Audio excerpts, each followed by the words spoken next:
Greetings, my name is JC, And I'm Ian. and this is the Gamer's Gaiden. A little bit of a disclaimer before we start. A little bit sick, so bear with me. But we're here this week, and we're going to be talking about E3. So E3 was about a week ago, and there's a lot of... Just ended on the Wednesday, I believe. Yeah, Wednesday was the last. And we're recording this on Monday night. So... We usually record Sunday, Monday if people care. But yeah, so we're going to go into E3 and the things that we really enjoyed about it. So yes, definitely stay tuned. But before we get into that, our normal starting off a segment, Ian, it sounds like you've been playing a lot of games this week. What have you been playing? I have been playing so many games this week. I finished Final Fantasy VII on the Switch. All right. You still really like that game? You know what? I did really like it. I got to say, because I was just trying to plow through the story. Okay. Because you were saying you didn't do all the content. So, like, No, I do Knights of the Round. No, Did you get the extra materia off of Wutai Island? Nope. Oh, okay. Wow. No, I didn't even pick up Yuffie. Really? No, I went out there Mm-hmm. and I messed around out there for a little bit, but I'm just like, you know what? This is a pain. I'm not gonna use her anyways. I went and got Vincent, and then yeah, I just kind of moved on with the rest of the story. Cool. So, yeah, because I really pushed through and didn't do a lot of the extra content, the ending didn't have the punch that it had when I was like younger. Oh, okay. So, it was one of those like, oh, that was it? Okay. So, yeah, still like the story's still amazing. Yeah, What do you think your favorite aspect of the story is? Like, now that you're older, was it the same, or are they different? Like, did you like a different part of the game whenever you were younger as like one of your key points of the game that you liked the most about it, and now it's something else, or has it still remained the same? You know what I mean? That's a good question. You know what? I never really thought about that. No. I didn't put any thought of it into that going through it currently. Oh, okay. Because I know whenever you Yeah. were talking to me about it, like in between, just like, after playing a game or something like that, or like catching up on Instant Messenger, you were mainly talking about like reacquainting yourself with the story, right? Yeah. Yeah. Yeah, and I mean, for me, it was I guess the human aspect. Mm-hmm. You know, everyone comes across as very real. Yeah. You know, I do like that the Cloud is the kind of reluctant hero. Yeah, he's the silent hero, which is like generally like a square thing too, which is always kind of cool. But like he 'Cause still Ramza was does sort of the have same quite a too. bit of dialogue, Yeah, he does. and he doesn't really want to be the hero.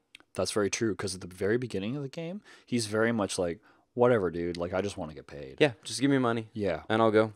And then he kind of like gets super involved into the whole situation with Avalanche and stuff like that, which is kind of like, I don't know. Yeah, an it was interesting situation. it was neat. Yeah, no, I enjoyed it. I had a good time with it. I also finished Blood and Truth. This is the week for me finishing games. I got through a lot. Yeah, because you talked about this last week. Yeah, and you know what? It was good. They line it right up for a sequel. I'm not gonna give away any spoilers, but That's good. they basically end on a Blood and Truth 2. Cool.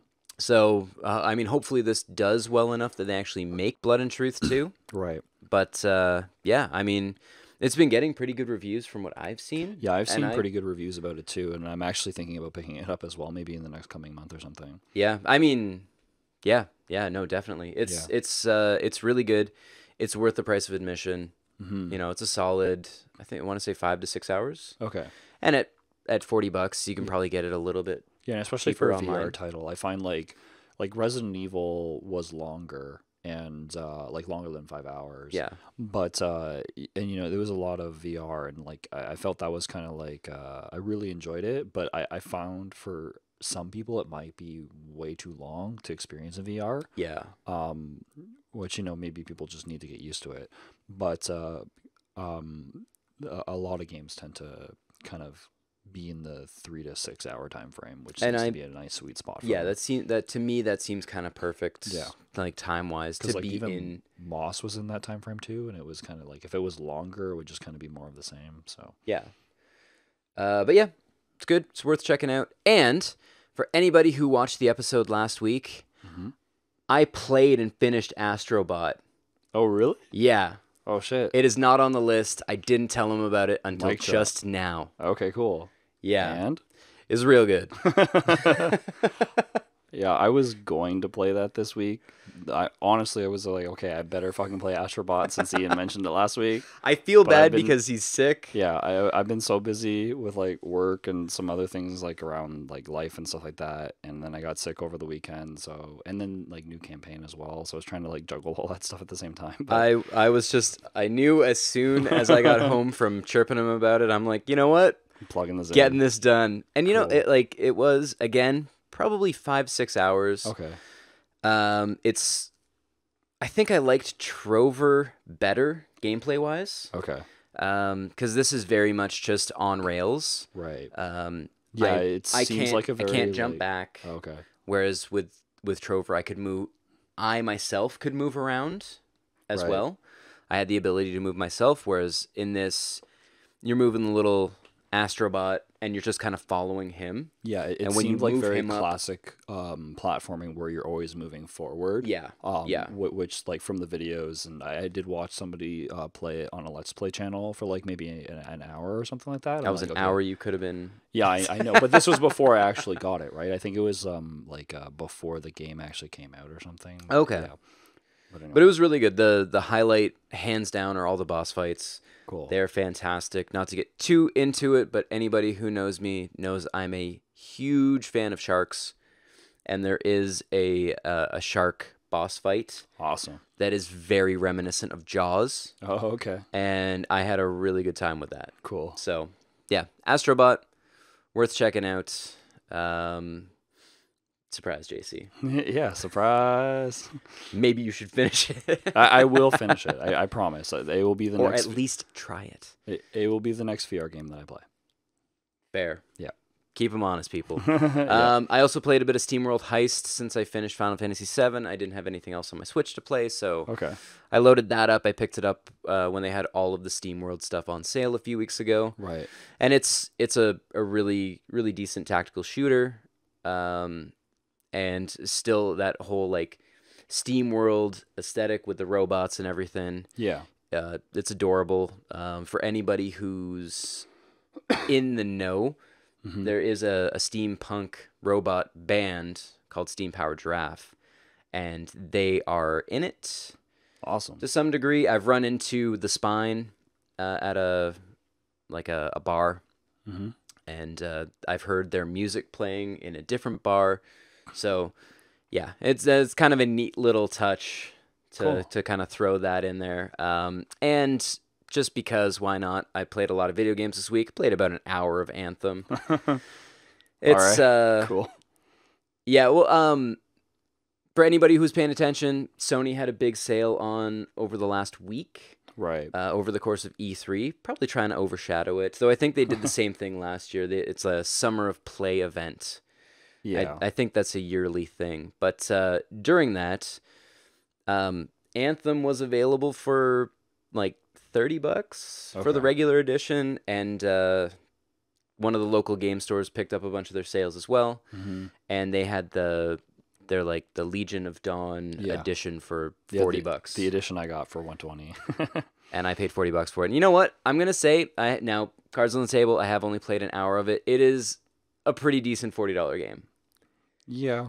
I feel like I'm going to have a very different experience with it because I spent $40 on it and JC spent a lot more. You certainly will, and a lot of the stuff that was an issue with it, there's still a ton of issues, but there are some things that they've certainly made better, and like I think even loading and looking at your items and stuff like that has been like fixed a little bit, because you don't have to go back to your actual javelin in order, like in the town, to look at your items and stuff like that. Oh, okay. Yeah, and you weren't able to do that in a mission and stuff like that either before. Oh, you weird. first played it. So, I mean, honestly, for $40, if I get 5 hours, flying around as Iron Man, like fist slamming into the ground, shooting a whole bunch of bugs and stuff. Yeah. That would be worth my money. Yeah, it'll probably take you between 8 and 12 hours for the whole campaign. So if I finish it, who knows?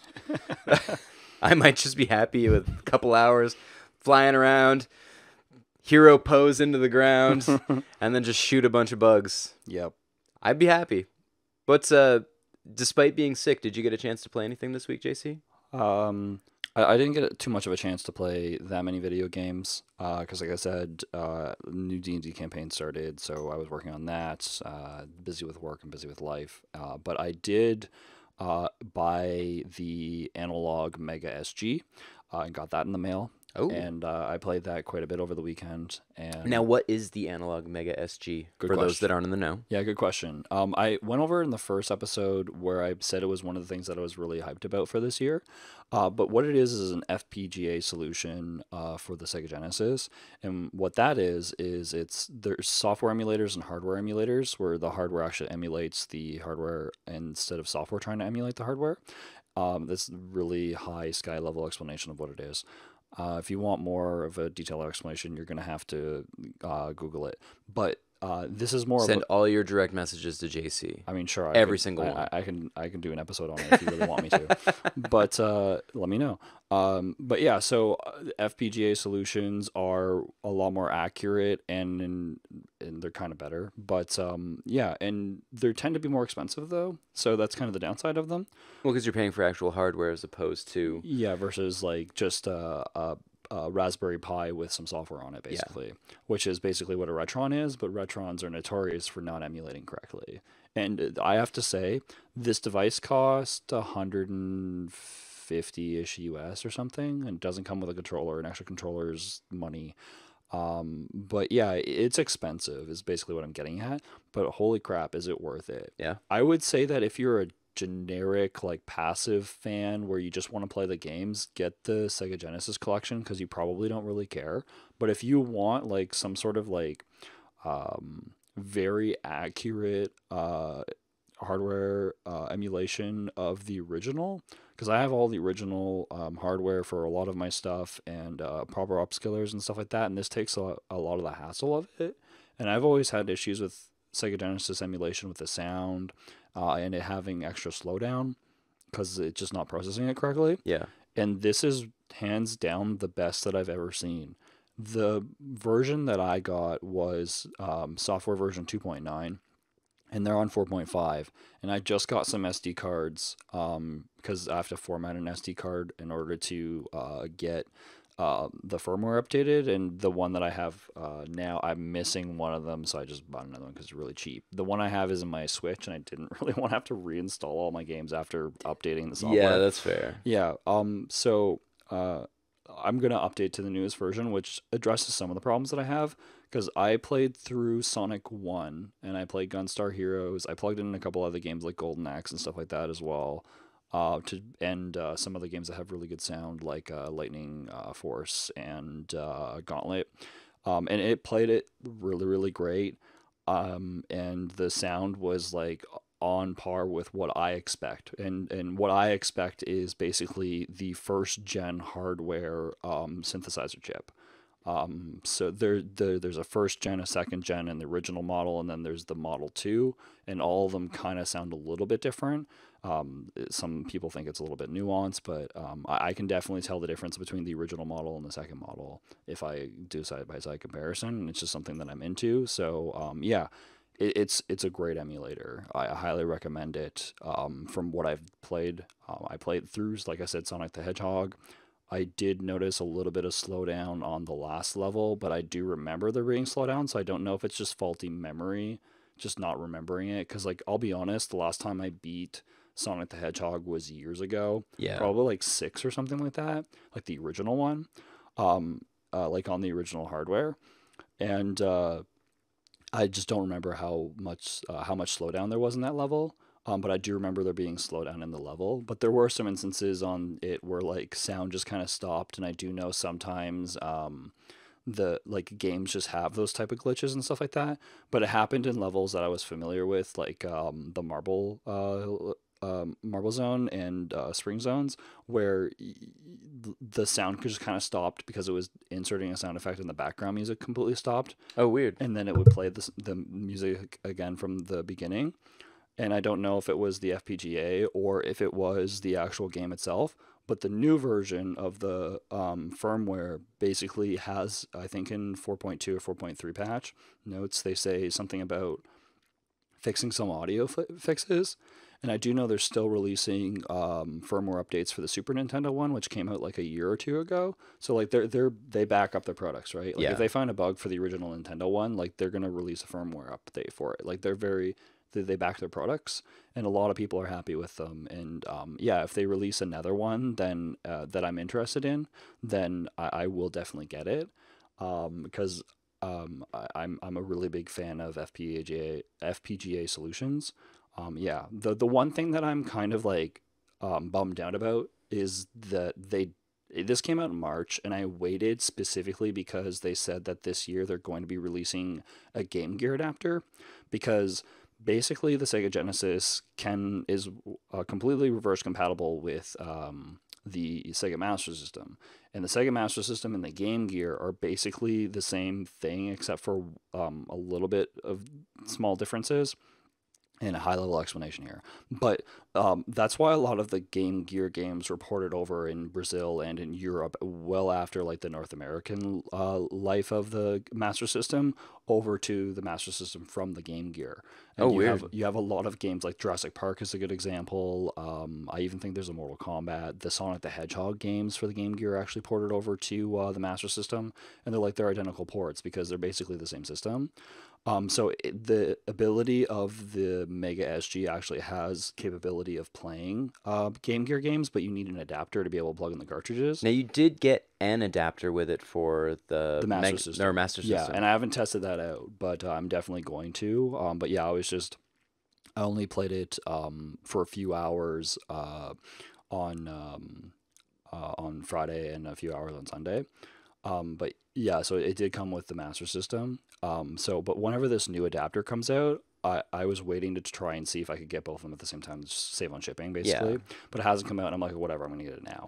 But whenever it does come out, I'm going to be even more excited because, like, as if you've seen this episode, I'm a really big Game Gear fan, and I have all these games that I haven't been able to play on a really, really long time, mainly because my LCD needs some fixing on it, and I haven't modded it yet to put in a new LCD backlight in it. I have the parts for it, but I just haven't done it yet. So whenever that comes out, it'll allow me to replay a lot of those games, and I'm super excited to replay through Shinobi because it's my favorite Game Gear game. All right. And I want to replay through like all the old Sonics and stuff like that. Yeah. Just because it's been years since I've played them. Minus ones that are available through like the collections. Like there's a GameCube collection that has some Game Gear games on it, and there's a PS2 collection that has some Game Gear games on it that are like unlockable or available depending on what version it is. But yeah, so that's basically what I tinkered with and played with over the weekend. Well, I look forward to hearing more about the testing out the Master System stuff on it, and I'll hopefully definitely you get your Game posted. Gear adapter soon. Yeah, they say it's coming out by the end of this year, but I'm assuming it's probably going to come out like near the holiday time or something like that if it hasn't come out by now. I figured maybe it'd be out by summer, but whatever. All right, so that's what we've been playing. Yeah, let's get into E3. Yeah, we're just going to kind of talk about some things that we're excited about. Mm-hmm. Yeah, I know there's a big one for you. Yeah, so Ori and the Will of the Wisps was the first game. Yeah, because you've talked about this a couple of times. Yeah, and it's apparently coming out on the Switch as well. And there's also some, like, it's going to come out on the PC too, so I'm kind of like wondering if I'm going to get it on the Microsoft Store or on the Switch, depending on like the release dates of it.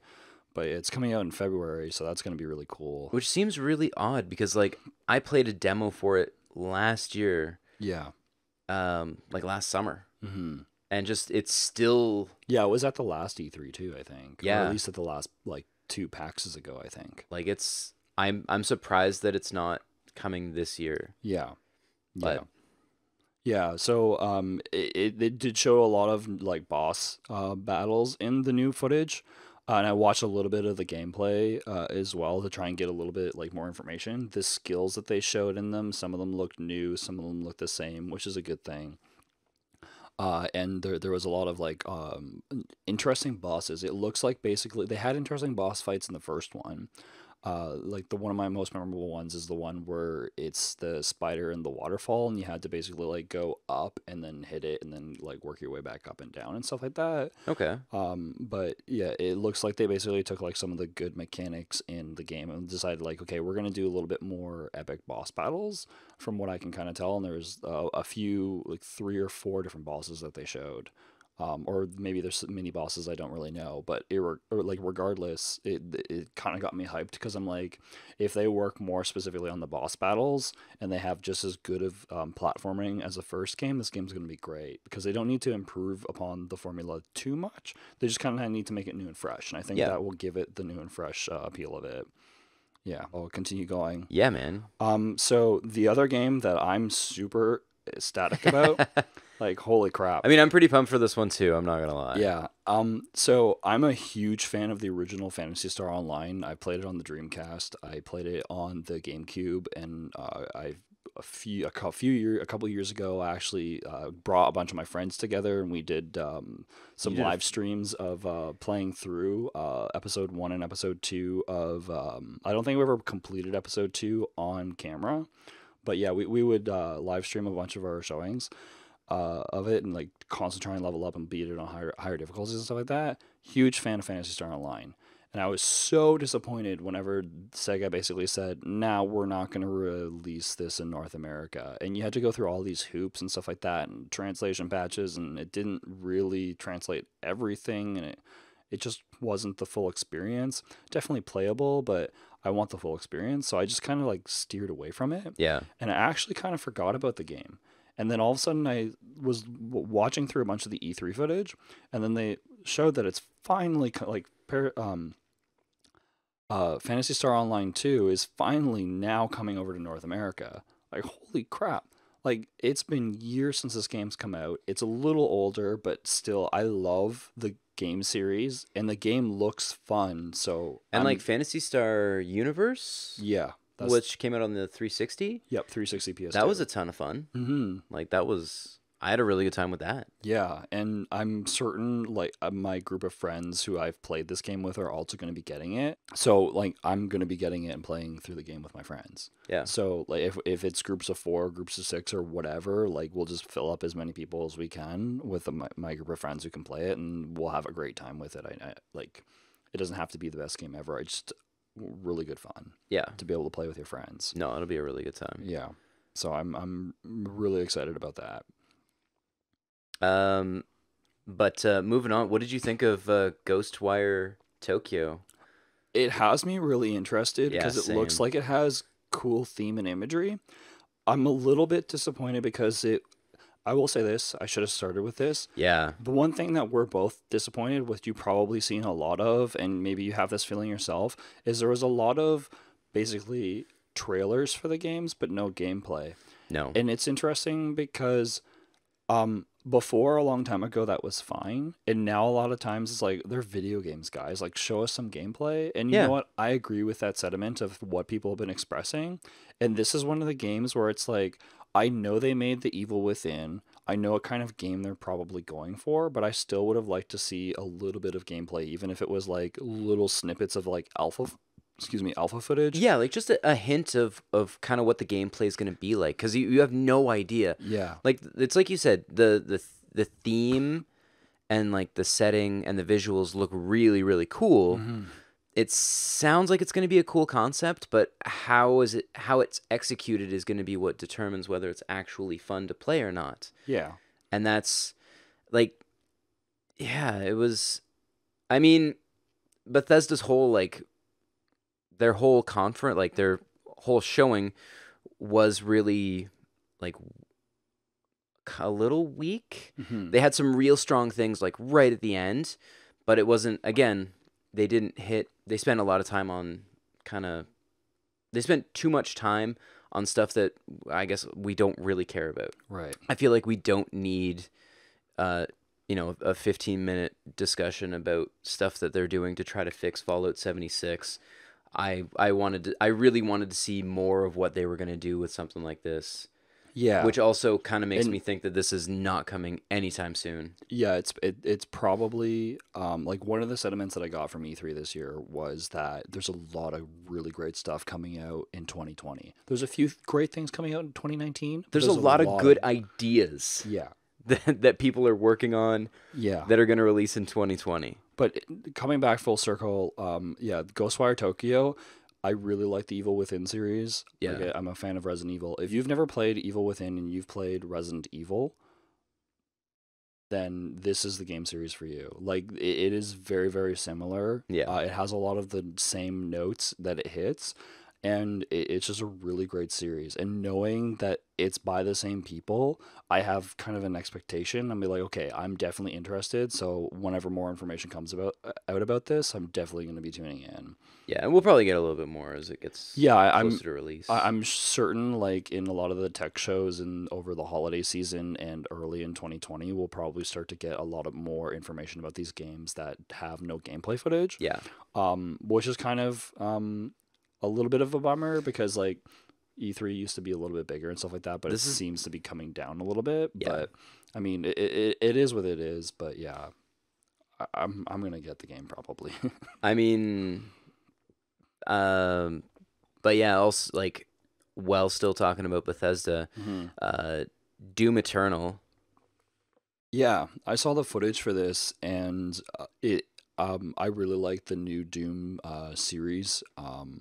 With both how the fact that it has a VR version and like the OG version, and they've kind of taken an old franchise that if you release a game now, it's just kind of a nostalgia purpose unless you've added stuff to it. Like there's been some Doom clones that have released recently that are actually look really cool because they're all about like the demons or the carnage and stuff like that. And they've taken it kind of like to a cool level, and I really love what they're doing with like this and the Wolfenstein games. It's pretty cool. Like they realize they have something. And, like, well, it's continue like on with this it. is cool. Like this new, or I guess the new like Doom series. Yeah. Because Doom 3 was a total departure from everything that Doom had been. Yeah. Doom 3 was still great. It was a very enjoyable experience, but it was also very. As long as you had a PC that could run it, because that was kind of an issue with a lot of people at the time. Yeah, that's true. I mean, they did put it out on the original Xbox eventually. Actually, I think you can get it on current consoles. You can. I think they released a remastered version. Yeah, there's like an HD version of it, and you can get it on GOG now too. And it was really cool. It's worth playing through, but it was not Doom. Yeah, no, it wasn't your classic Doom 2. Yeah, because there was an expectation of shooters. Shooters kind of changed 20 years ago. Yeah. You know, where you expected this like fast-paced, crazy action, and like the gore and just all of it. And then the pace just like slowed right down. Yeah. And everything became a lot more deliberate and cover-based. Yeah, it came a little bit more cinematic as well. Yeah. Less action cinematic and more cinematic, I should say. Yeah, whereas like... Because like the original Doom was kind of like more akin to an 80s movie. Yes. Yeah. But then the throwback Doom that they released 2 years ago... Yeah. That was classic Doom. Classic Doom in a current, like delivered in a current format. Yeah. It was like playing 80s metal. Yeah. Like it was a video game version of 80s metal, and I'm stoked because Doom Eternal looks like more of that. Yeah. They're going to just like hammer right back into it. Also, a dope ass collector's edition with a wearable helmet. Take notes, Microsoft. Also, don't fuck it up, Bethesda. You fucked up your Fallout 76 collector's edition. Do not do that with Doom Eternal. Yeah. Do not. Because you will be lucky because it's like it's the same umbrella, but it's a different branch. I mean, hopefully. But yeah, it looks really cool. I'm excited for that. That's coming this year. Yeah. And yeah, November. Even sooner, Wolfenstein Youngblood. Yeah, the new Wolfenstein kind of interested me, like the first one. Yeah. And I was kind of like, It looks interesting, but I'm probably not going to play it, and I haven't played it. And then I saw game footage of this one, and it actually has me a little bit more interested. I'm like, I'm going to pay more attention to this, and I might pick it up. The new Wolfenstein games have been a lot of fun because, again, it's moving back to that classic FPS. Yeah.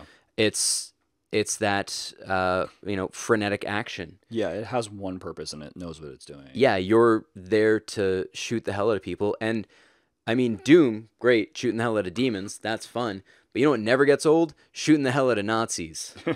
Never gets old. It'll never get Always a good time. Zombie Nazis, like yeah, time traveling Nazis, moon Nazis, yes, space Nazis. Exactly. It never gets old. It's always fun. And I did see that the deluxe edition of this actually comes with a buddy pass. Oh, okay. So you can have a friend download it on their system and play with you for free. That's really cool. That's kind of similar to how Steam kind of sells like a package deal where it's like, well, you know it's multiplayer, we'll sell you 4 copies of it. Yeah. At a discount rate. Yeah, like Basically, this. I was really excited when I saw that because I know they're marketing this as a multiplayer game. Yeah.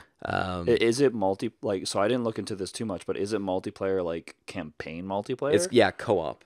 Oh, now we got to play this then. Yeah, man. I mean, from what I've heard, if you play it single player, your sister's not with you. Sure.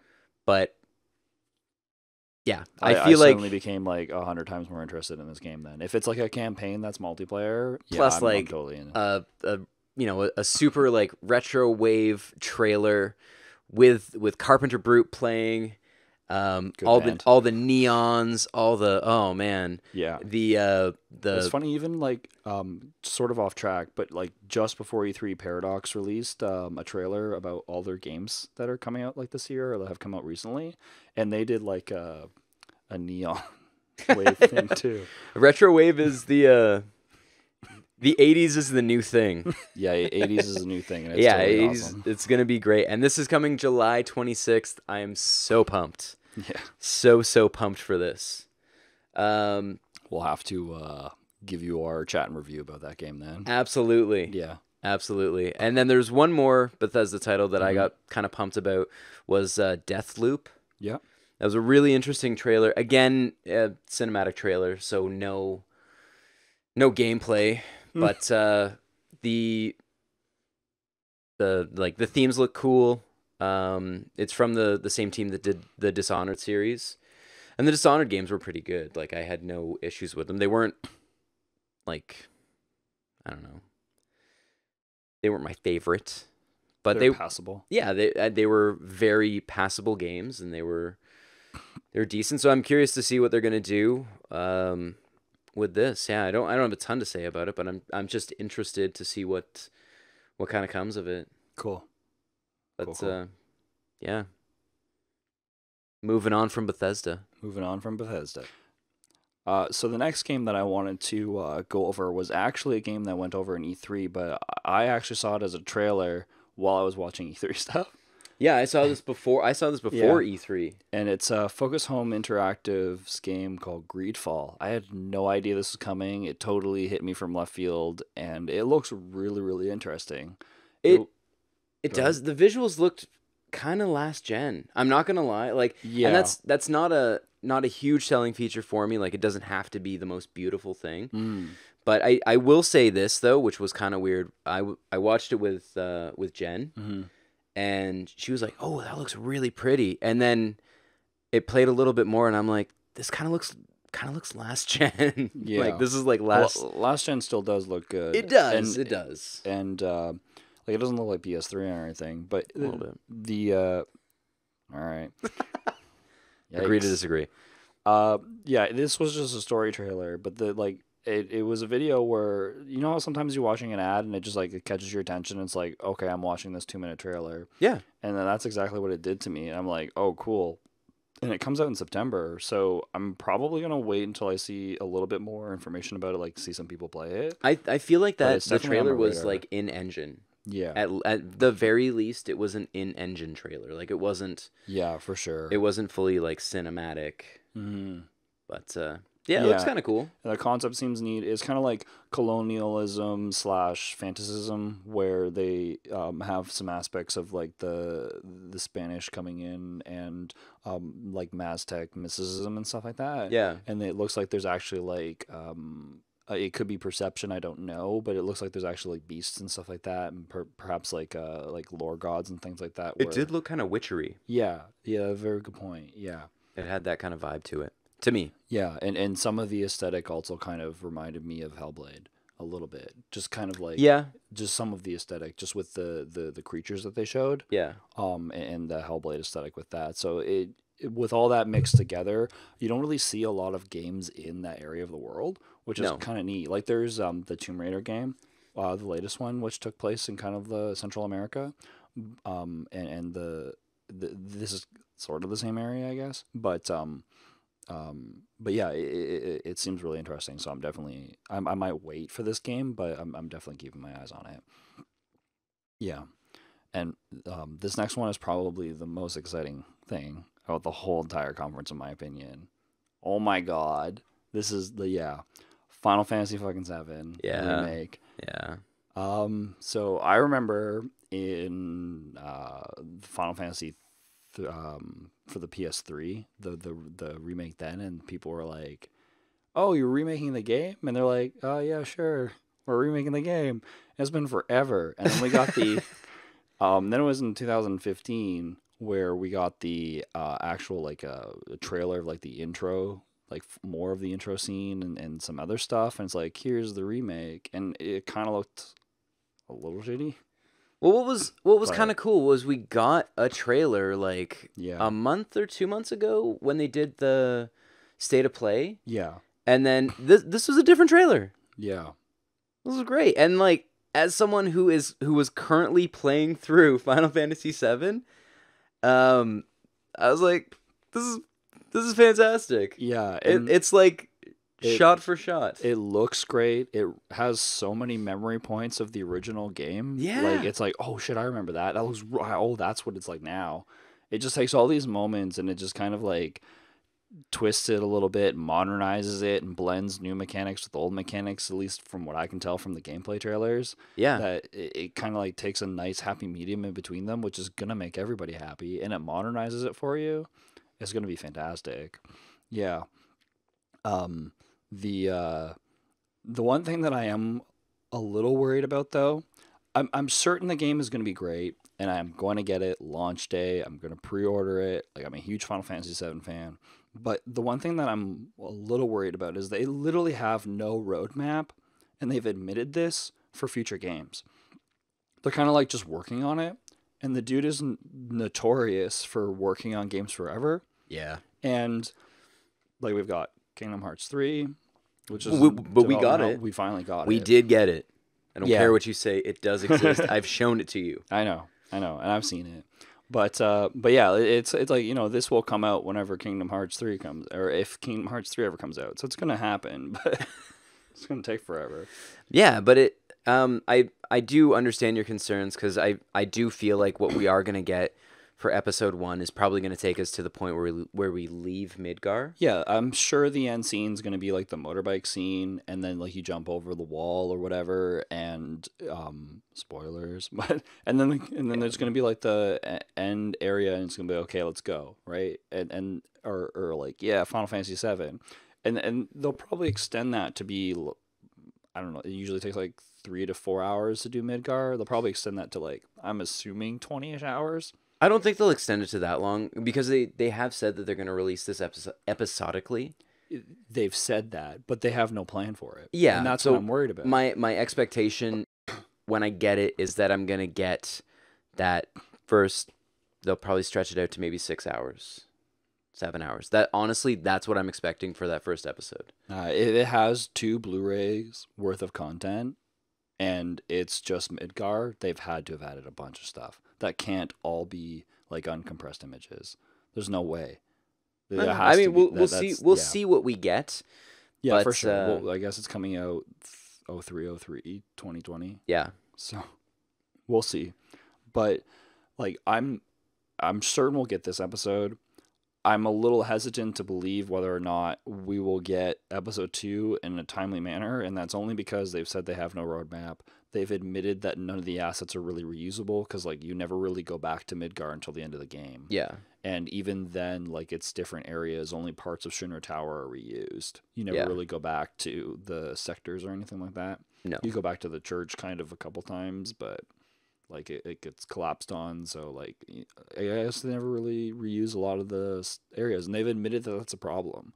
So they've got to find some sort of way to like. It's going to be an action style game, and it's going to be like a little bit more linear, I think. Yeah. And they have to find some way to make the rest of the game interesting. So I think what they're going to do is kind of take notes from their current Final Fantasy games and old Final Fantasy games. And like, I think if they maybe make like CG movies or something like that, like they did with the prequel to 15, then that might be a good way to sort of fill in some of the gaps. Or move some of the dialogue from areas where you don't really have to go to, or like for example, you don't have to go to the Chocobo stable as much as people love it, or fight that snake, or go into the cave right after and talk to the Turks. You can move that dialogue into other sections of that's important to other sections of the game, and then keep it more linear, and then keep it like Final Fantasy X, where it's very, very linear and there's like no world map forever, or like Final Fantasy 13, which is very, very similar like that. And linear games can be fine. Like look at The Last of Us. Last of Us is very, very linear, and people love that game. It's still good. I mean, even game. Final Fantasy X. Final Fantasy X is one of the. It would be considered one of the classic Final Fantasy games, and you're right, it is a very linear experience. But once you leave Midgar, the game in the classic original version, the game opens up. Wide open. It plays like classic Final Fantasy, where you've got a bunch of towns on a world map and you travel in between, and then once you get to a new town, it gives you more plot points, and then you kind of continue on, and sometimes it doesn't tell you where to go. I think they're going to switch that so it's more linear, or this is my opinion of what they should do. They should make it more linear, and then move all those plot points to certain areas that are like the same or shifted a little bit, so that's a little bit more linear to keep the action going, to keep people interested. Yeah. Because people are going to be like, yeah, like 10 out of 10. And all of a sudden it's going to be like 4 out of 10. What the fuck is this? Because there's a ton of new people who are going to buy this. Because it'll be like people who, like, it came out in 97. That was over 20 years ago. Yeah, there's a lot of people who have not played this game who have never played or heard about Final Fantasy. Yeah, like, or just people who have heard that this is the best Final Fantasy. Yeah, and there's a huge expectation from fans, and there's always a huge expectation from new people. Yeah. So you have to live up to the status quo, and that's my only concern. They have to figure that out. They've acknowledged they know that's a problem, and they're going to take their time on it, and I love that because they actually know that this is something that they have to be very delicate with. And I'm certain that they will not fuck it up that much. Yeah. If they do, it's just going to be minor things, and people are going to hate it, and people are going to love it, and there's going to be people in between. But the true fan, holy crap, does this look fantastic? Yeah. Like they did the trailer, and then apparently there's like a behind the scenes demo, and then the stage demo, floor demo for everybody, and apparently the floor demo was a lot shorter than the actual like behind the stage demo, and they went from like the train to the Scorpion boss battle fight, and there's like everything in between. You get to see the interactions between all the characters, and people online who got to see it because they're really, really lucky. They basically have videos, like go look them up. Maximilian Dude is one of them, and like it sounds amazing. They're keeping the integrity of the game as much as they can because it's fans who like the game, who work for Square now, who are making the game with the original coders. Just like the Resident Evil remake. I wish they would do this with a ton of old games like Legacy of Kain or like Final Fantasy VII and a lot of other games that we grew up playing that, you know, they could use an update. They're still great games, but they could use an update. The problem is there's so many games that we grew up playing that don't have the like same kind of lasting power. Yeah, but because this is something that people talk about. Like if you look at any list of like the best RPGs, Final Fantasy VII is going to be way high up there. Yeah, but that's what I'm getting at. It's there are those games that are those masterpieces, so to speak. Yeah. And then there's all those other games that we just really like, or like, you know, we played Yeah. a lot of. I'm talking about those masterpieces. Like they've remade the Resident Evil 2. They're remaking Final Fantasy 7. You could argue like they're remaking like a lot of the good like 3D platformers like Banjo-Kazooie. Sorry, not Banjo-Kazooie. Crash Bandicoot. Yep. And Spyro. They could remake Banjo-Kazooie. Was my point. They You could. know what I mean? I Like, that mean, would be amazing. Like Microsoft could. They have Rare. yeah, and they put them in Smash. Yeah. Like holy crap! Like, you know, like people have visibility of it now, so it's like, you know, do stuff like that. I mean, that could be a lead into them actually Yeah. doing something with it. But those games that are classics, that are like deemed the masterpieces, remake more of them, and I'm sure they're going to. Yeah, and well, this is going to be great if Final Fantasy VII does well, which I'm sure it will. Oh, I don't doubt it will. But I if mean, it does Resident well Evil and 2 it- did amazingly. and critically it does well as well. That's Yes. two solid examples to give to people that aren't just like, yeah, a lot of people played Crash, but like not everybody played Crash. You know Plus, what I it would be a big boost for Square because Square Yeah. hasn't had a major hit in a long time. Yeah, because from what to parallel with your point, like a lot of people love Kingdom Hearts, but I was kind of paying attention to like the status quo online of what people's opinions of the game were, and some people were kind of disappointed. Like they love the game, but they're just like it wasn't what they were expecting. Well, I mean, when you There was wait stuff missing. that many years for something, Yeah. you're going to be a little bit disappointed. And Yeah. I think, anyways, we can talk about this all day. Yeah, it's gonna be fantastic. We'll keep you updated. I'm gonna take a vacation to play this. What man. I'm more excited for, because it's going to come out sooner, is the Final Fantasy VIII Remaster Yeah, and this on is, current consoles. they released gameplay of this. It's a HD remaster, like they did the HD remaster of 10, Yeah. and it looks actually very similar in like quality jump too. Yeah, like it looks more polished. It's still Yeah. similar, but just more Yeah. polished. for sure. So I am so stoked for this. It's going to go on my Switch. I'm going to play through it the day it comes out. I am so excited. You have no idea. 8 is my favorite. Yeah, Fuck anybody who says differently. Now 8 is my favorite. now they just have to do 9. Eh. I mean, you said you're gonna play 9. They but- already got it. They already put out a version on the Switch. Yeah, but it's not an HD remaster. Yeah, well, whatever. It already 9 exists. 9 is great because it brings back all the old concepts of like 1 to 6. 8 is great. It is great. 8's the best. I mean, I hate the draw system. it's but the best. Other, Moving on. other than the draw system, it Draw was really system. great. Oh, okay, yeah, it sucks. Anyways, there are some other Square things, but we'll get back to that later. Yeah, Jedi Fallen Order. yeah. You didn't watch it. I didn't watch it. I'm just like, I don't want to watch it. I'm gonna let my friends tell me if it's good or not. Okay, so I think it looks awesome. Gameplay looked fantastic. To me, it really looked like a mix between the stuff they had in Force Unleashed, and a lot of the there's some of the similar wall running mechanics to Titanfall, which okay. I mean, it's Respawn, Right. so yeah. Plus, it's coming in November, which kind of makes sense. That's when EA likes to drop their big titles. I'm just concerned that it's a mandated release date, and they might Yeah. not be done yet. I mean, from the trailer was fantastic. Trailers are always polished and fantastic, though. Not always, but with the EA, yeah. This is why I'm on the fence about it. It was gameplay though, and really, Yeah, they of did show all of gameplay. EA's stuff, this was really it. Like the rest, you got was sports stuff. Mm-hmm. Some just things for pre-existing games, like some add-ons and stuff. Like they showed some season 2 stuff for Yeah. Apex Legend. They showed the newest Sims expansion. Yeah. Yeah, like this was their big thing, and this is their big title this year. Yeah, So they and- know, especially with the way that Battlefront 2 went last year, Yeah. they cannot fuck this up. Yeah, for sure. Like I was gonna say, if they fuck this up, I'm certain they're gonna lose the Star Wars license. Yeah. And they know it. Yeah. They probably been warned. Like if you do not make X amount of dollars, you will not be with the Star Wars. I don't even license. know if it's an X amount of dollars thing. It I think it probably needs is. some kind of there needs to be like a critical point. I'm willing to bet that they have a target for what they have to hit on Metacritic.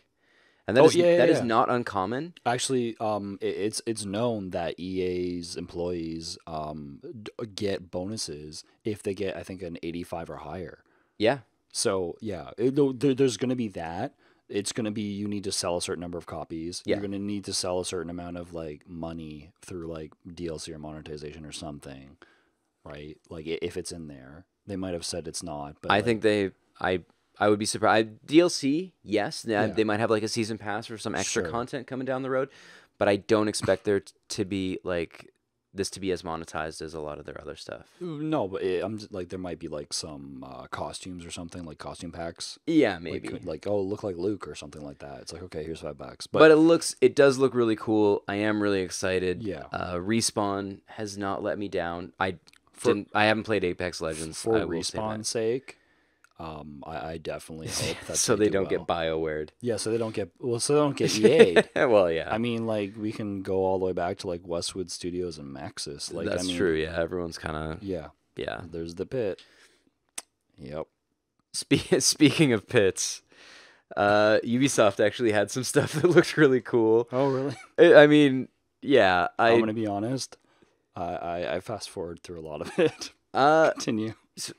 I mean, there was stuff that I was excited for, right? Like, Rainbow Six Quarantine looked cool because it does. I mean, it looks like it'll be co-op, but not a competitive shooter like Siege. Okay. Which I did enjoy Siege. I'm just not into the super competitive shooters because I'm bad at it. So yeah. I mean, if I took the time, I'm sure I would get good. It's practice. It's just like League, right? Or fighting games or any game or sport or whatever. But yeah. But I like the idea that this seems to be something new, like some kind like virus action sort of thing, but with Rainbow Six kind of stuff. Like, you'll probably get to change your loadout, or if they keep it similar to like Siege, where you have certain operators with set loadouts. Yep. Like, that would be fun. I would be down for that. But yeah, I mean, not really gameplay. Again, cinematic trailer. Yeah. Again. Actually, the other one, or the next one, we have already seen a ton about, which is Ghost Recon Breakpoint. Mm-hmm. Breakpoint. That is what I wrote down. Yeah, Breakpoint. It does look really cool. I really enjoyed Wildlands. So, a similar gameplay style. This does it looks like it has more of a survival aspect as well. Okay. The cool thing about the Ghost Recon games is they are very tactical. Yeah. And they're a lot of fun to play with people. Mm-hmm. So it's squad based, right? It is squad based, and you can really, like, with a squad, you can set up, you can position, everyone can take their time, you can mark your targets. Is it PvE or PvP? It's a PvE. Okay. So it's strictly co-op. I think they did have a competitive mode in there. I mean, everything has a competitive mode. Fuck, it probably has a battle royale mode. But yeah, no, it looks fun. I don't have a whole lot. I dug Wildlands. This looks like it has a bigger push on story than Wildlands did. So I'm kind of intrigued to see how they mix that story elements with the very tactical gameplay, as well as the open world that they've kind of been delivering in. Well, I mean, Ubisoft's been delivering in every fucking game that they make at this point. But yeah, it's kind of their thing. Yeah. But like kind of how they push that through. Also, side note, didn't note this down. Super excited that they didn't announce an Assassin's Creed game. They didn't announce Assassin's Creed game? No, there was no Assassin's Creed game. Yeah. Dope. I've heard that they are working on something. It sounds like it's going to be Viking Age, which would be amazing. And I don't want to hear about it until next year because they need to take time off. And I think they realized that. I think they even said something about that. But anyways, yeah, I was excited that they didn't even touch on it. But just quickly, Roller Champions. Mm-hmm. No gameplay. At least I don't think there was gameplay. Okay. There might have been a little bit of gameplay mixed in there, but it looks fun. It looks kind of sporty, but it's bright, it's colorful, it's free. What kind of game is this? It's some kind of like roller derby. Oh, okay. Kind of, but with a ball. I don't know. it looks kind of confusing, but it also looks bright, colorful, and fun, and free. Free. So it's kind of. Is it trying to be like the next Rocket League? Yeah, it could be that like mixing a couple sports together. I'm curious to see what the actual like gameplay is. Right. But I mean, fuck, it's free. Cool. So, yeah, I'm gonna keep talking because JC's sick, and this is something I'm super stoked about. I watched I don't think there was a trailer for it that they showed at E3. Yeah, they were just there on the game floor or on the show floor, and I watched a bunch of people's hands-on with it because this looks so cool, and it is Blasphemous by the Game Kitchen. It was kickstarted 2 years ago. Okay. There's still no release date, but it's allegedly coming out on everything. Gameplay looks amazing. It's very dark, like brutal combat. It's a side scroller, kind of Metroidvania-y. Oh, okay. Yeah, it has like a lot of religious imagery, and yeah, it looks so cool. Just go find the trailer. There is a trailer. Yeah, it blew my mind. I saw the trailer for it like a couple weeks ago, and I have been so excited to see when we actually are going to get a release date. I was hoping that they would say something at E3. They didn't. Yeah, this is one of the things I'm incredibly pumped for. It reminds me of Dead Cells, but not the like procedurally generated dungeons. It's the Metroidvania where it's very set. Okay. You do have like different abilities and powers. Yeah, lots of items. Your weapon stays the same. The hero, the penitent one, looks really cool. Yeah.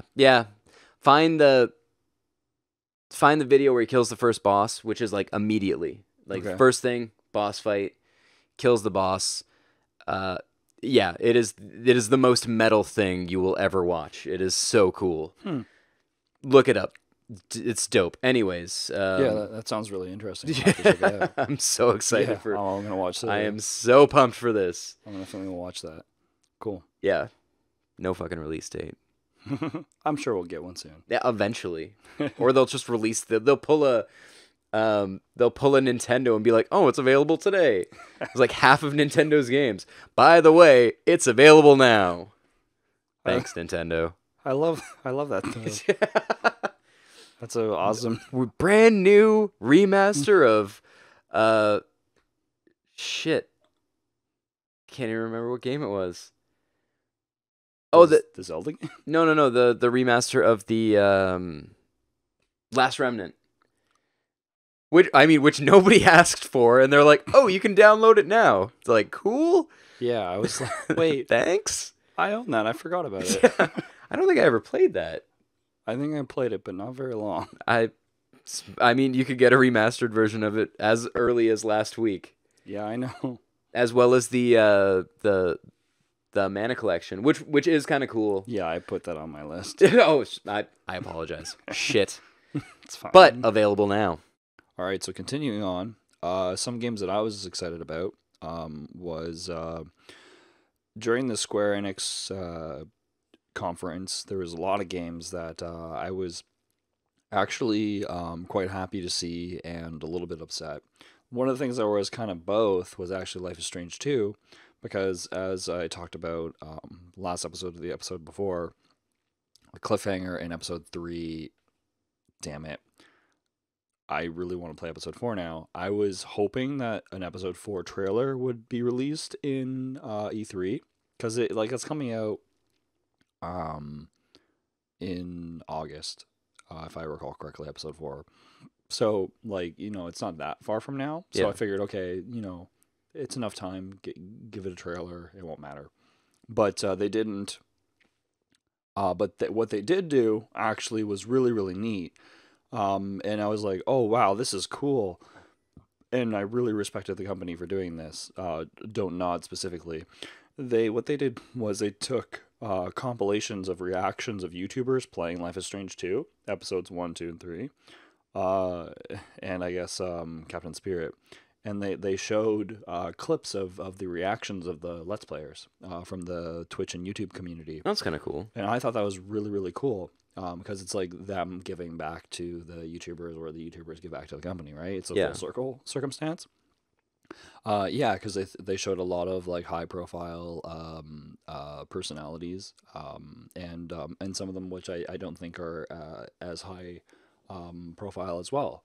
And they gave like all their like ad mentions and stuff like that, nice. so you could find them. So I thought that was really cool, and you can actually go to their YouTube channel and watch a trailer if you want to see it. It was actually really, really heartwarming and nice that they did that. So I didn't get the trailer that I wanted, but I actually got a trailer that I really, really enjoyed. Yeah. Yeah. But one thing that I was super excited about, and you're really excited about this too. Crystal Chronicles Remastered. This looks like an HD remaster, which I'm completely fine with. Yeah. But I've only ever played this game 2-player. And what's funny now is like I have 3 friends. The guys who I play Phantasy Star Online with are the friends that I kind of tried to play Crystal Chronicles with. But the game is one of those like stupidly prohibitively expensive games to play. Where I mean, sort of, unless you have like, if you have Game Boy Advance. Yeah, but the thing is like, like at the point in time, like I think we tried to play this during college. So this is like 5 years after the game came out or whatever. Like a few years after it came out, and I learned that you can actually hook up GameCube to GameCube and then have the full thing on different monitors if you have enough GameCubes and Game Boy Advance players to do it. So actually, I own 3 Game Boy Advance players.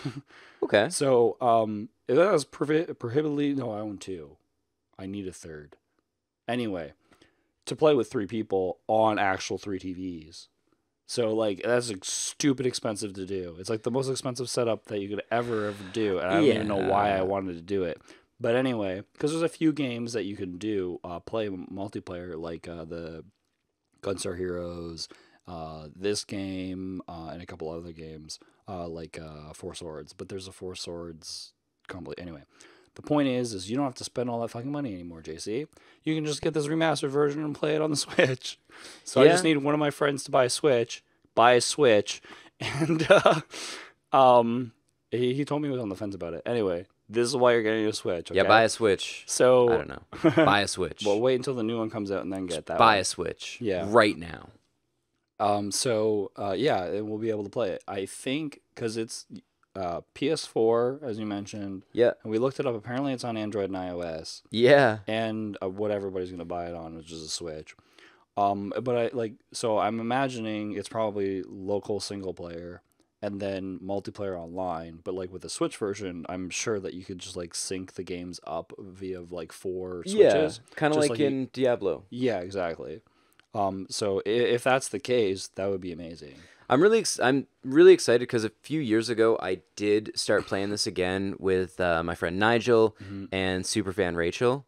Yep. And yeah, it would be really cool to be able to kind of get things going with them again, get the caravan back together, play a few more years, and just without all of the hassle of is everyone charged? Okay, we got to take a break because someone's Game Boy Advance has to charge, or okay, we need more batteries. That was another someone had an old school setup I was looking at was expensive because I needed to buy AC cables for everybody, so we don't have to worry about that. Yeah, it was super cool to play. Mm-hmm.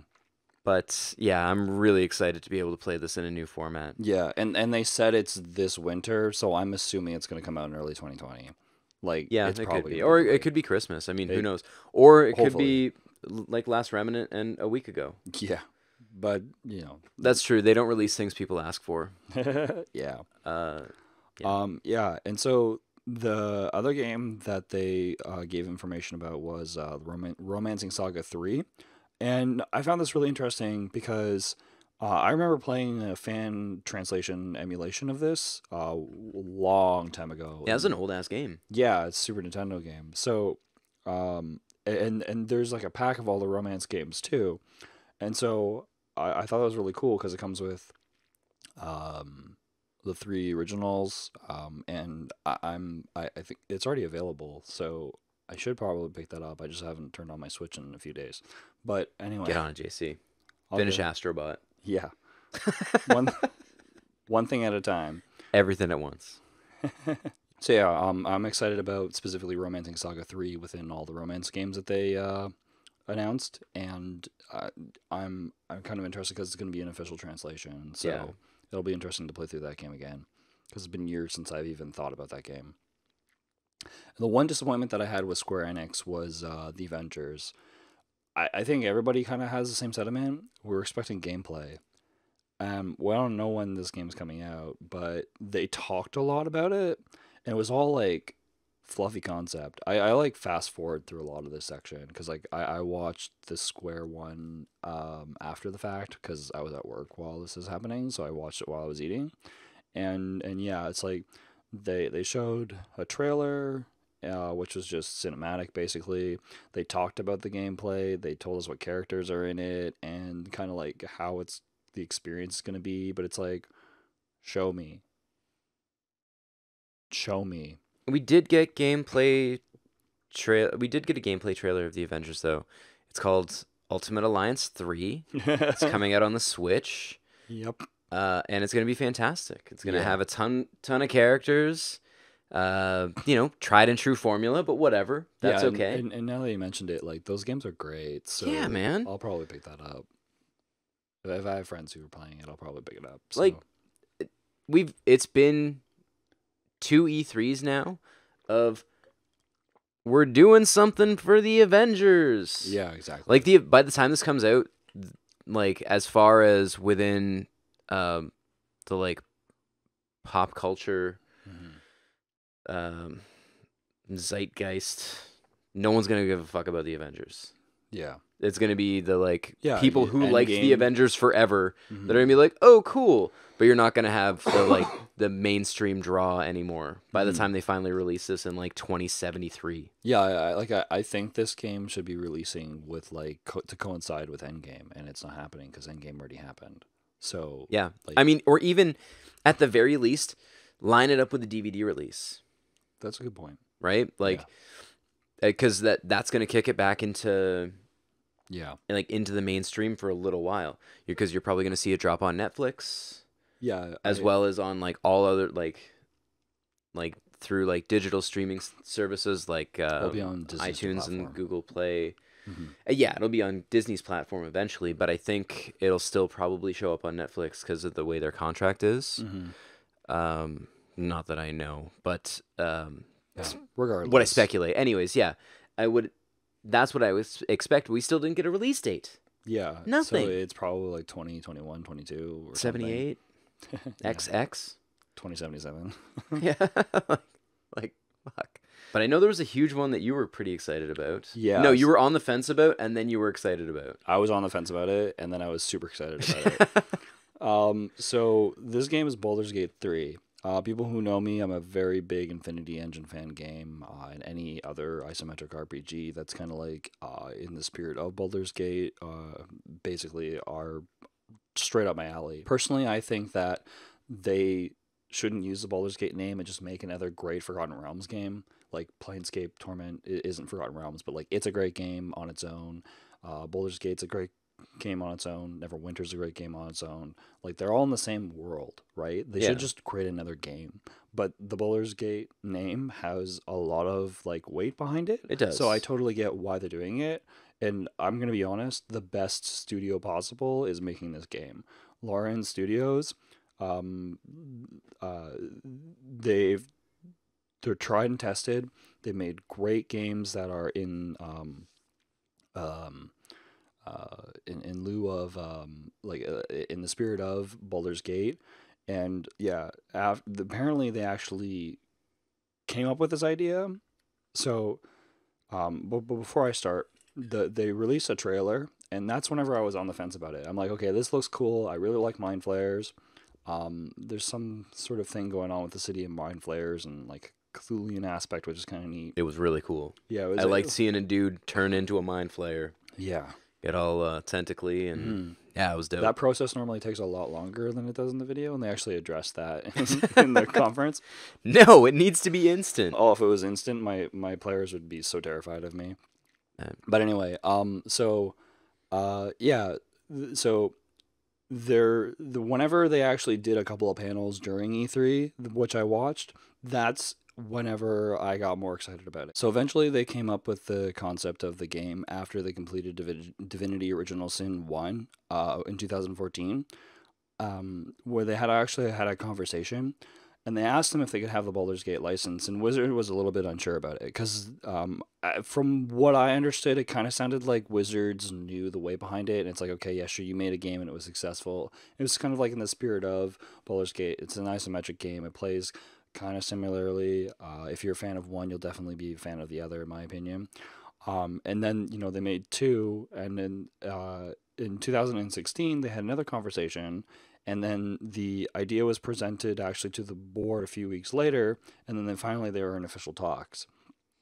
And Mike Merles, the creative director of Dungeons & Dragons from Wizards, acknowledged that Baldur's Gate is a crown jewel to him, and that was a key word for me from the director of D&D that made me realize that they're acknowledging that this is actually something that is very important to them. Yeah. Kind of like how is going on about like Final Fantasy 7 and like Resident Evil 2. Like these are masterpiece games. You have to be careful with like making sequels to them if they're that old.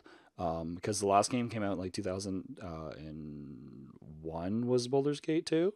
2001, 2002 with like the expansion pack. We did get the remat yeah, we got Siege Dragonspear. Which was kind of like in 1.5 basically from Beamdog, which happened a few years ago. But like the original one, basically, like the in chronological order, the last time frame was that, and this is going to take place 100 years later. But yeah, so he acknowledged it was the crown jewel. Those are the words that he used. And I was like, okay, they do understand that this isn't just an IP that they're giving away. Yeah. So that made me happy. And then there was another talk, and a lot of people asked some questions, and they went over a bunch of key points.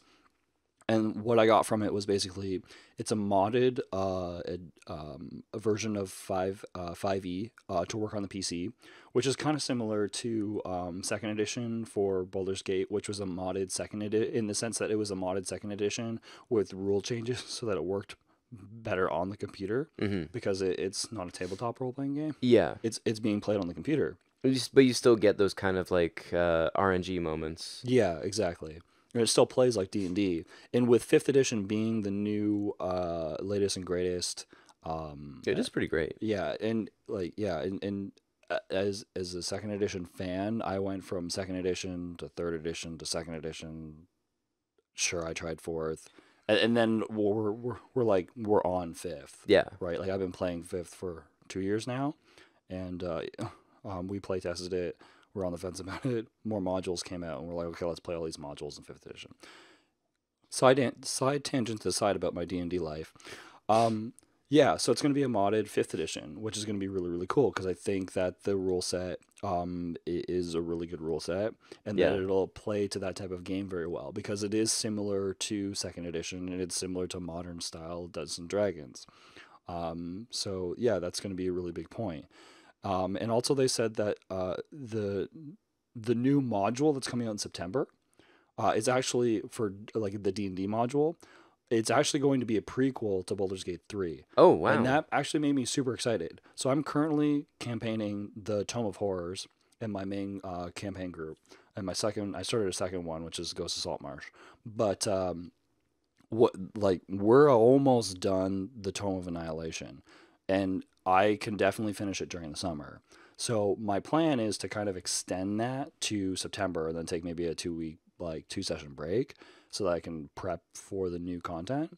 And then we can start like the very beginning of October with this new module, and then jump right into the Baldur's Gate thing. Because like a lot of my friends have played Baldur's Gate, and even the people who haven't have kind of assimilated a lot of Baldur's Gate from my Dungeon Master style. Yeah. Because I'm such a big fan. So yeah, it'll be really, really cool. We don't know when this game is coming out though. Yeah. And that's a good thing. And the reason why I say it's a good thing is because they're literally admitting that this game will only be released when it's ready. They're not appeasing stockholders. They're not they're going to be appeasing fans, but they're not going to, it sounds like they're not going to adhere to the pressure of fans that just want it now, and they're just going to release it whenever it's done. I don't care if this game comes out 3 years from now. Yeah. Sure, there's a module that's coming out in a few months in September. That's great. I'll have a lot of fun playing it. I'll have a lot of fun playing other modules too, right? But it's just a module, right? And there's comic books that are Baldur's Gate and stuff like that too, which is kind of neat. But like, whenever it's friggin' done, it's going to be done. They have the same mentality that CD Projekt Red is having with Cyberpunk 2077. And yeah, it's I am still kind of on the fence about it, but I'm sure it's going to be a great game. It might not be as nostalgically great as Baldur's Gate and Baldur's Gate 2, but you know what? I'll take the rose-colored glasses off for a second. I know that Original Sin 1 and 2 are great games. Yeah. Actually, I'm just starting to play Divinity 2 with Jen. So yeah. And yeah, and they have a solid track record, so they're gonna at least make a great game, which kind of comes full circle to my point. It's like, why don't they just make a Forgotten Realms game? But that IP is just gonna sell more copies, so whatever. Yeah, so looking forward to that. The last game that I'll mention is Cyberpunk 2077. I'm super looking forward to that. I am and I'm not. Yeah. It wasn't, I don't think, actually, neither of us put it down. No, and the reason why I didn't put it down, but I will mention it, because I just mentioned it and I feel like we kind of should. It's true. Is that I've already pre-ordered my copy on GOG. If you pre-order your copy, I suggest you do it on GOG too, because they get more of the money from it, and they actually put that on a freaking website, which I find really, really great. But the thing is, it's going to be one of the biggest games in the last like decade, and it's probably going to be fantastic. The main reason why I didn't put this on the list originally is because a lot of the information that we got was basically information that we've been getting piecemeal before E3, during E3, and after E3. And we basically just got a release date. So that's awesome. And if they push it back, I don't care. Like, if it comes out 2 Christmases from now, sure. Yeah, whenever it's I'll be ready. upset, but like if they release it whenever it's ready, if there's a lot of technical issues and stuff like that, then it'll be released when it's ready, and I'll play it whenever it's ready, and I'm gonna enjoy it whenever it's ready. I'm excited. I'm hopeful, but I do have some concerns. So yeah, we'll see. I mean, the first 2 Witcher games, I couldn't get behind. Mm-hmm. I didn't have fun. With either of them, they just didn't hit me. I find that from what I can tell, a lot of people had that problem with the Witcher series, and it was really Witcher 3 that sold them. And I think the reason why is because they started with Witcher 1, and like they had a good idea, and then they built on it, and then they learned how to make a better game, and they learned how to make a better game, and eventually they got to that model of a great game. And now that they've made Witcher 3, and they've kind of fixed it, and they've added in extra content and stuff like that with the expansion packs. The third was a lot better. Plus, they really did support the third quite a ways out the gate. They did have free content for a little while, and then they did release, I want to say, it was either 2 or 3 additional packs that were both a good length. Yeah. I think Blood and Wine is like an extra 8 hours. Like it's a lengthy section. It gives you a whole new area of the world to explore. Like that's amazing. I don't know. I do have some concerns. Just minor things, but we'll see. Mm-hmm. We're going to get more and more information about it. Like, people are going to be all over this. As they already are. Yeah. Like, everyone's been all over it since we found out about it. Yeah. And the more news comes out, like, people just eat it up. Mm-hmm. So, yeah, this is going to be like... Yeah, love it or hate it, it's going to be a big game. And it's going to be in your face until it releases. But we could have gone on all night about E3. I mean, there's a whole bunch of like honorable mentions, like things that I am excited about. Yeah. That I'm not going to spend 20 minutes talking about, like Elden Ring, which we just got a vaguely confusing cinematic trailer. With just 2 names that were like, cool, this should be really interesting, but like no release date or anything. So I'm really curious to see what they put out. Dying Light 2, The first one was fantastic. Like, I had so much fun with it for what it was. Yep.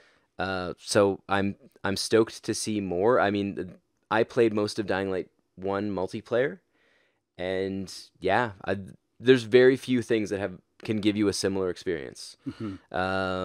So like Borderlands 3, which everybody knows about, that's been beaten to death. But to add to that, if people aren't aware, you can get the Handsome Collection for free on the PS4 now, and it's like $6 on Steam if you want to play. Well, on it's PC. not free. It's part of PS Plus. Sure. But also for like I think until July, there is a pack available for Borderlands 2. It's an adventure involving Lilith, and yeah, it's a free add-on that they I actually got an ad on YouTube for that today. Yeah, I downloaded it yesterday, as well as the updated texture packs for Borderlands 2, also free. So cool things for Borderlands if you're interested. But anyways, Gods and Monsters by Ubisoft, which was, in my opinion, one of the most interesting things in their like whole presentation. Right. But it was 30 or like a minute of who fucking knows. Right. They're like, Breath of the Wild was successful, and it's an open world. Those are things we like. Here you go. Yeah. Well, we'll see. The Blair Witch, did you watch that? I didn't. Oh my god. As a horror game fan, you will like shit your pants. It looks so cool. I have a feeling that this is something that if I watch trailers, it'll ruin the best moments for me. So I mean, it could, yeah. Okay. There's a Blair Witch game. I'm not really that big of a fan of the movie. I like the concept of the film, but the film itself, anyway.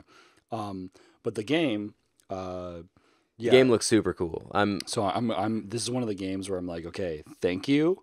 I'm gonna ignore you, and then I'll probably play it later. It kind of reminded me a little bit of Alan Wake. Okay. Gave me a little bit of that vibe, which I was kind of stoked about because we haven't really seen anything like Alan Wake since Alan Wake. In a long time. So, then we had the Outer Worlds, which, yeah, I mean, that's a Skyrim space, right? Fallout New Vegas. Oh, okay. In space.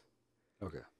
So that's super exciting because New Vegas was one of the best, like, first-person Fallout games, in my opinion. And yeah, to see the studio that made that doing something new, but still within their same kind of toolbox, it's exciting. Very, very exciting.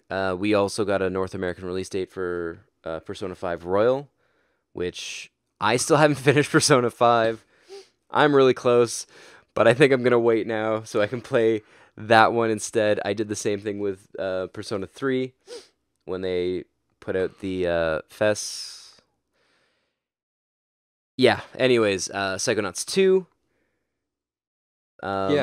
This is, I mentioned this in a previous episode. I bought the first one from my friend because it's like one of his favorite platforming games. Yeah. And it looks really cool. I'm excited. I'm excited for anything that comes from Tim Schafer. Even after he disappointed me with Brutal Legend. Brutal Legend, I remembered the title. It just took me episodes and a bunch of DMs from friends. I actually, while I was editing the episode, I sent him a screenshot. I'm like, this is Brutal Legend, by the way. I got a bunch of messages from friends who were like, that game was Brutal Legend. It was Brutal Legend. You remember Brutal Legend. I still don't like that they added in a turn-based... Fuck it. Anyways... No More Heroes 3, which I was legitimately concerned they weren't going to do. Oh, okay. Because Pseudo51 straight up said if the No More was done with it. Well, he said it because they put out a No More Heroes game on the Switch. Yeah.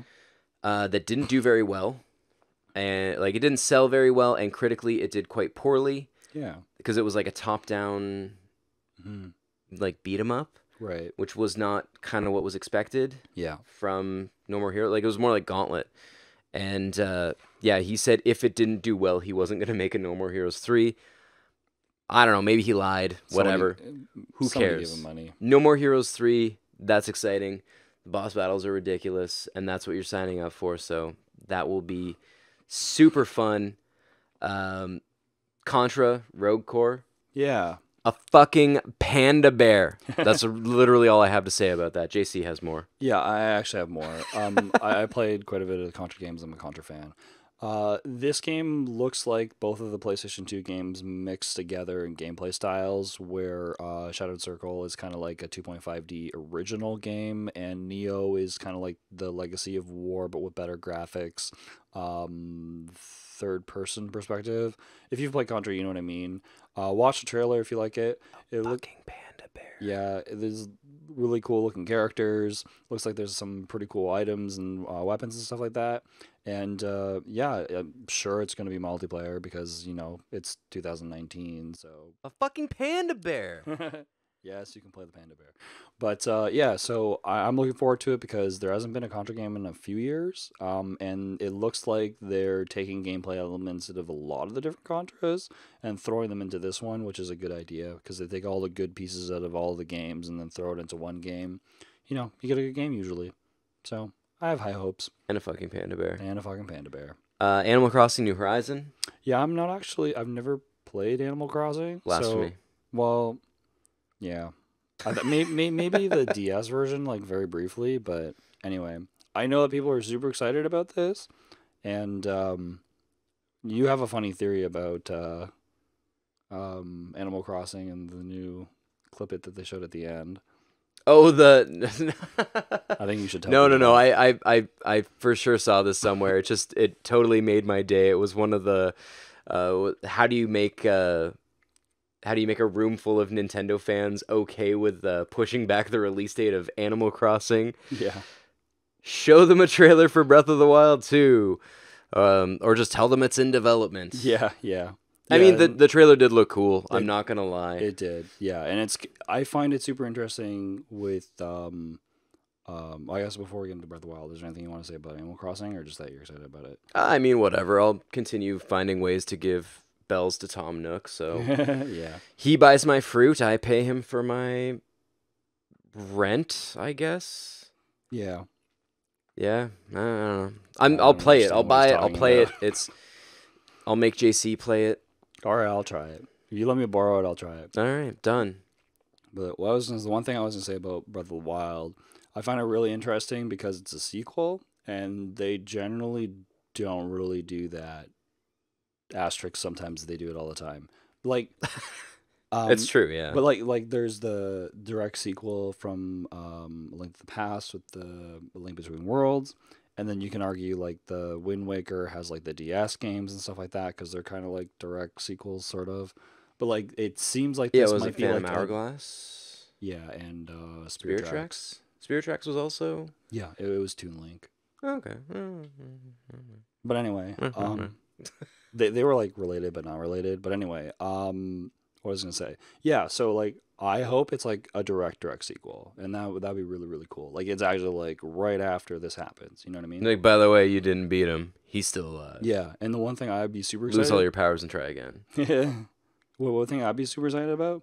They showed like some gameplay footage. I'm air quoting that because it looked like in-game footage, but beta or something. They showed Link and Zelda walking together, and maybe. Yeah, it'd be cool if there was like a multiplayer aspect to it. Or a swap feature where you can go back and forth, or like part of the game is played with Zelda and then part of the game is played with Link, because they actually haven't made a game where you can play as Zelda. So I think that'd be pretty cool. I guess you kind of like tell her to use the bow at the end of Wind Waker, but you're not really controlling Zelda. So. Yeah. And she's a strong female game character. Yeah. 2019, we're ready for it. I mean, there's a lot of examples of strong female game characters, but yeah, it'll be a different episode. Yeah, and then another game. Dark Crystal, Age of Resistance, Tactics. This was the weirdest thing. I really like Dark Crystal. I really like tactical RPGs, but I don't know if the two of them work. If I would have thought of a video game that was Dark Crystal, I'd be thinking of like LucasArts or Sierra, like King's Quest style games, where it's an action click and point adventure game, but it's a tactical game. Hey, you know what? It looks beautiful. Yeah. I'm excited for the new series coming out on Netflix soon. And Me too. I mean, as long as the gameplay's there behind this, which I mean, it's got a big name. There's a lot of weight behind it. I feel like they're going to do the best that they can. I just hope it's not an IP sale and it actually has like some cool lore and stuff and story behind it. Because if it's just an IP sale, then it'll be annoying. But I mean, if it was, it would have been a battle royale game. Okay. Yep. I'm not wrong. I'm agreeing with you. But we got to see more of Astral Chain, which still looks fantastic. I'm super pumped for something else from Platinum. Yeah. Yeah, Platinum Games makes awesome games, so it does. And seeing more of Astral Chain, I'm more excited for it now. Cool. Like, that's going to be great. We got some more about Daemon X Machina, which, I mean, the demo's available on the eShop. Yep. So if you haven't downloaded it, grab it. I mean, it's pretty beefy for a demo. Like, I think I've played at least half an hour. Maybe a little bit more. They even give you like some boss. Anyways. Yeah, normally demos are only 20 minutes. Yeah, like I was pretty impressed with the amount of time that it let me spend with it and spend with the various systems. Cool. Like, if you liked the Armored Core games, you were doing yourself a disservice by not trying this, because it is a spiritual successor to Armored Core. Sweet. Yeah, story's convoluted. At least it seems to be. Yeah. And it's a typical convoluted Japanese story. Exactly, and fully customizable Just mechs. the way we like them. And a mech that's totally customizable. So that's pretty cool. Yeah, I'm all in. And then I guess kind of the last thing that I saw that I was like, oh, that's pretty dope. Well, no. Second last thing, the hero being added into Smash. That's kind of cool from Dragon Quest. Yeah. I liked that there was the 4 of them, which I get that that's probably just going to be costume swaps. Maybe, yeah. But I don't care. That's really, really cool that the hero is going to be in there. Yes, they showed Banjo-Kazooie, but... Yeah, they showed a handful of characters, actually. That was the one that I was super excited for. When I saw that little gameplay trailer of the hero, I thought like, it was just going to be a trailer for the Dragon Quest XI on the Switch. On the Switch, and it ended up not being... No. It was right after that. But yeah, I was like, oh, crap, okay. That's kind of neat. Yeah. I mean, and, too, that's coming out on the Switch, which they didn't really talk about. But anyways, finally, some DLC for Catherine Full Body. Which, that was kind of out of nowhere, but whatever, because Catherine's coming out in September, which if you've never played Catherine, play Catherine. Yeah, it's a pretty great game. And they've got Joker available as a character for the multiplayer, which is incredibly fitting. I mean, yeah, they're both Alice titles, but he totally fits in aesthetically with everything, so yeah, I'm super excited. This is... Yeah, I mean, fun. Catherine was a must-buy, but I will for sure download that. Yeah. But, yeah, that kind of wraps it up for us. If you made it this far, make sure to, give us a thumbs up, subscribe. It's actually down here. Here. I pointed over here last week thinking, like, yeah, it's somewhere in this area. No, it's like right. On that side of the it's right here. Yeah. I forget where I sit. But, yeah, subscribe if you want to get... And click the little notification bell if you want to be notified when we got new content coming out. Yep. And it comes out every Wednesday, whether JC's sick or not. Yep. So you made it through, buddy. Yeah. Tell us what you guys saw that you were stoked about. Is there anything we didn't say that you're super pumped about? Who's excited about a gooey Luigi? Neither of us, apparently. But, yeah, let us know what you think in the comments, and we will see you next week. I mean, you sound okay. I was worse. I was like 10 times worse yesterday. That's why I was like, I don't know. I liked your message where you said, I'm not going to get better, and I was like ever? No, I'm getting better. I'll probably be fine by like Thursday or Friday.